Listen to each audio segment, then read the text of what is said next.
Bom dia, pessoal. Hoje a nossa aula ela vai ter uma característica mais gramatical. Nós vamos falar um pouco sobre os pronomes relativos, certo? Então, são palavras que se referem a uma palavra da oração anterior e, ao mesmo tempo, iniciam uma nova oração, ou seja, relacionam-se sempre com um termo antecedente e servem de elo de subordinação da nova oração subordinada que iniciam. Então já vamos falando em subordinação, porque esse é o início do nosso conteúdo mais para frente. Então os pronomes relativos eles podem ser invariáveis e variáveis. Invariáveis são aqueles que não sofrem alteração em gênero, em número, certo? São esses daí, o que, o quem e o onde. E os variáveis, que são esses que estão listados aí, tá bom? Para entendermos como é que os pronomes relativos eles vão funcionar dentro de uma oração, esse negócio de substituir um termo antecedente. Então vejam duas orações simples. Este é o museu, eu visitei o museu.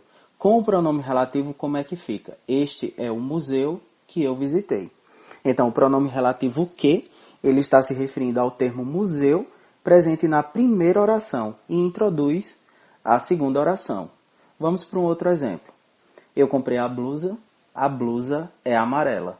Então, com o pronome relativo, eu tenho o seguinte, eu comprei a blusa que é amarela. Então, novamente, o pronome relativo se refere ao termo blusa, certo? Presente na primeira oração e introduz a segunda oração. Os antecedentes com os quais os pronomes relativos se relacionam, eles podem ser de várias classes gramaticais. Pode ser um substantivo, um pronome, um adjetivo, um advérbio ou até mesmo uma oração. Através da utilização de pronomes relativos, nós evitamos essas repetições dos termos, certo? Nas orações, sendo fácil relacioná-los e sintetizá-los, certo? Uso dos pronomes relativos. Então, o pronome relativo que? Ele vai ser o mais utilizado, certo? Sendo considerado aí um pronome relativo universal. Ele vai se referir às coisas, às pessoas, e pode ser substituído por o qual, a qual, os quais e as quais. Além disso, pode aparecer precedido aí pelos pronomes demonstrativos o, a, os e as. Exemplo, acabei de lavar o vestido que estava sujo de tinta. Já nem sei o que faço. Certo? Pronome relativo quem? O pronome relativo que se refere às pessoas, nunca às coisas. E sempre vai vir antecedido de uma preposição quando esse antecedente ele for explícito. Este é o garoto a quem sempre amei. É esta a professora de quem você falou? Então percebam, acompanhado de preposição e a pessoa a quem está se referindo ela está explícita. Pronome relativo onde? Então é um pronome que vai se referir apenas a lugar e pode ser substituído em que, no qual, nos quais e nas quais. Pode ser utilizado juntamente com preposições, formando aí palavras aonde e donde. O donde ele já está em desuso e ambos teriam aí a noção de movimento. Então, exemplos, este é o apartamento onde vivi quando pequena, o hotel onde ficamos era 5 estrelas. Pronome relativo qual? O pronome relativo qual vem sempre precedido de um artigo, o qual, a qual, os quais e as quais. Emprega-se depois de preposições com duas ou mais sílabas, ou depois de locuções prepositivas. Li um livro sobre o qual nunca tinha ouvido falar nada. Pensei nisso naquela noite de tempestade durante a qual não consegui dormir. Tá? Pronome relativo quanto? Vai aparecer depois dos pronomes indefinidos tudo, tanto e todos, certo? Vai aparecer aí nessas construções tudo quanto, tanto quanto, todos quantos ou todas quantas. Comprei tanto quanto for preciso. Ele não fez tudo quanto havia prometido. Pronome relativo cujo, ele vai aparecer entre dois substantivos e passa aí a ideia de posse. Ele é equivalente a do qual, da qual, dos quais, das quais, de que e de quem. Ele deve concordar em número e gênero com a coisa possuída. Então, como eu disse lá no início, são pronomes relativos variáveis. Cujo, cuja, cujos e cuja. como vocês podem ver, assim como os outros anteriores, eles variam em gênero e em número.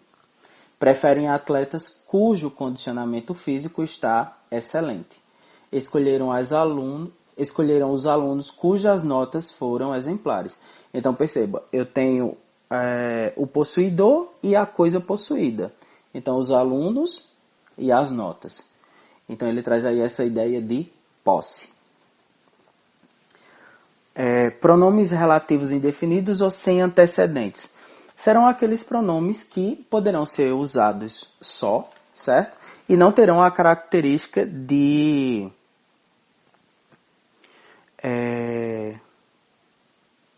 não vão ter as características desse pronome relativo que a gente está vendo, que vai trazer a ideia de subordinação, certo?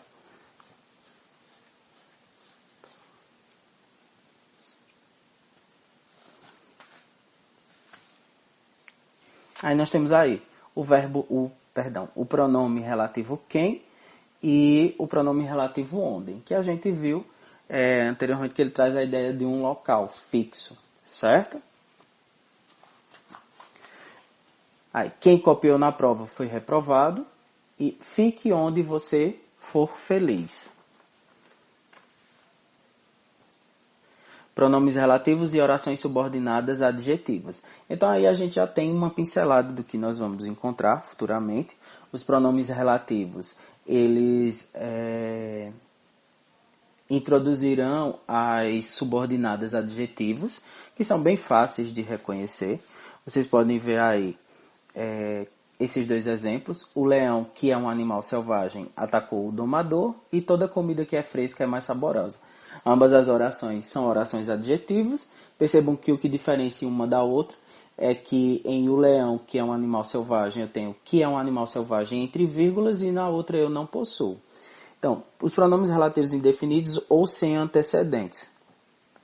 Como eu disse inicialmente, é o quem e o onde. Eles podem ser utilizados numa frase sem um antecedente, apresentando um valor absoluto. Então, nessas situações, são chamados de pronomes relativos indefinidos ou pronomes relativos sem antecedentes. Os pronomes relativos, voltando para as orações subordinadas adjetivas, eles vão introduzir uma oração subordinada e, por isso, exercem uma função sintática na frase. As orações subordinadas, elas completam o sentido e dependem da oração principal. As orações subordinadas adjetivas são maioritariamente introduzidas pelo pronome relativo que estão aí justamente nesses dois exemplos, certo? Então é isso, pessoal. Se eu fui um pouquinho rápido, talvez eu tenha sido até um tanto rápido, mas é devido ao tempo de gravação. Qualquer dúvida, vocês podem entrar em contato comigo. Lembrem-se que as diretrizes para as atividades, elas vão estar no Word, certo? No arquivo em Word, disponível na plataforma. Tentarei disponibilizar para vocês também no WhatsApp, tendo em vista o probleminha com relação ao computador, né? Que ultimamente eu estou tendo. Mas eu estou fazendo o máximo que posso para que eu tenha esse computador de volta, certo? Então não esqueçam de fazerem anotações, pesquisarem em outros sites ou pesquisarem em outros livros com outros professores e etc. Assim que eu tiver com o computador, nós teremos as nossas aulas virtuais, nossas aulas online,